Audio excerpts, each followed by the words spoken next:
Hello everybody. Today is the day. Worry-free living. Living beyond this kind of fussy, perfectionist, gut-turning, mind-twisting energy that so many of us just accept as a given in our lives. Sometimes it's so much a given that we don't even realize it's there, which is exactly what occurred for me. Well, like a year ago, I think it's been now. I was on a telecall with the wonderful Gary Douglas. I was given a wedgie, which is what they call it. Basically, it's like a truth bomb kind of dropped into your lap that opens your eyes and opens your awareness so dynamically that you can't look away from it. And it festers. This was one that definitely festered on me. I asked him a question about something completely different, and he kind of hit the energy underneath my question, which is one of worry. And he said, honey, you would rather worry than create. I don't even know how to describe. It still has a lot of energy to it. This kind of thing of, wow, I would rather sit in my own shit and spin things through in my mind and allow my guts to be twisted and to have my questions, instead of being a really expansive what if possibility, turn into this what if. When he first said that to me, I was very confused because I didn't really think of myself as a worrier. I never have. A perfectionist, yes. A hard worker, yeah. Someone who likes to kind of fix other people, maybe just a little bit. And also someone who's like super focused on details, and so hyper focused on details that no matter what's coming down the pike, I want to make sure I'm prepared for every possible outcome. Now, how that didn't equate to a worry energy in my mind, I have no idea, but it didn't. It's kind of fascinating to have that truth bomb, kind of sit with it for a little bit, like, I know it's there, I know there's something to this, I'm not quite sure what, I'm super confused.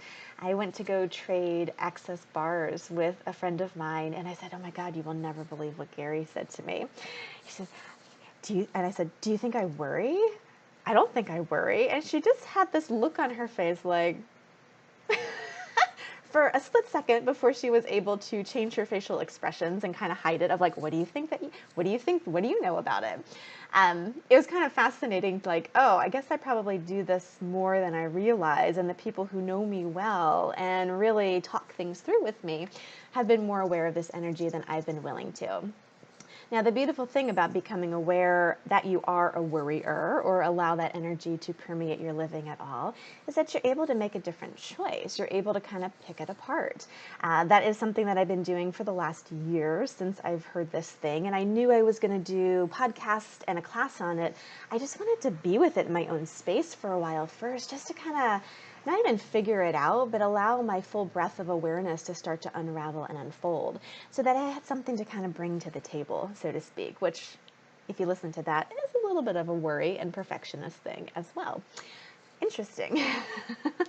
I've been looking at this in so many different ways, not just like where worry pops into caring and being loving with people. Like, I care, therefore I worry, and I worry, therefore I care. Like, caring without worrying about somebody isn't possible. It's a given. If I care about you, if you're in my life, I'm going to worry about you. Most of us were brought up with that energy. It's also interesting, the flip side of that, of I care, therefore I worry. Like, I'm going to prove to you how much I care by worrying about you. And that was kind of where I initially started to break it down for myself, of where that popped up in relationships with not only myself, but with my friends, my family. And then from there, I allowed it to expand into where I was doing it with money, where I was doing it with my body, where I was doing it with my own inner dialogue. And the biggest thing, where I was doing that with my own creations. It was kind of fascinating to pick it apart, that proof, that need to perfect, that need to find just the right thing, and to worry that it actually isn't, or to want to be received and perceived a certain way by people, that you worry constantly. You have eyes wide out on other people and how they react to you and respond, not eyes inward on how you actually feel in your own space. I think for me, that is like the greatest gift that this upcoming call series will be opening the possibilities for, not just changing the worry we have around elements of our lives, our relationships, our money flows, our body, our health, but more than anything, how you actually are in your own space, not being consumed with worrying how other people perceive you or receive you or are willing to actually have you included in their lives. That in of itself takes your eyes, takes your awareness, and takes all of your energy out and puts it in someone else's lap. It takes the power away from you. I, for one, have been very aware of where I've been allowing that to occur. And interestingly enough, where when I stepped up to be bigger, publishing my book and getting it out there in a big way with my literary awards and all my PR, having all of this attention and awareness and focus on me, where my eyes shifted again to more out than actually in my own space, and where the worry energy came with it. So there's a big possibility here. There's a big possibility not only for your relationships and your relationships to things around you in your living, but also that space in yourself to actually be wholly you without wasting so much energy on this worry thing, and without giving other people the power to shut you down with what you're going to create. Worry is insidious, it is deluding, and it is all-consuming at times. And it's something that, again, so many of us think is an inevitability and a given in life, and it doesn't have to be. I invite you right now just to play with the question when you wake up: what would worry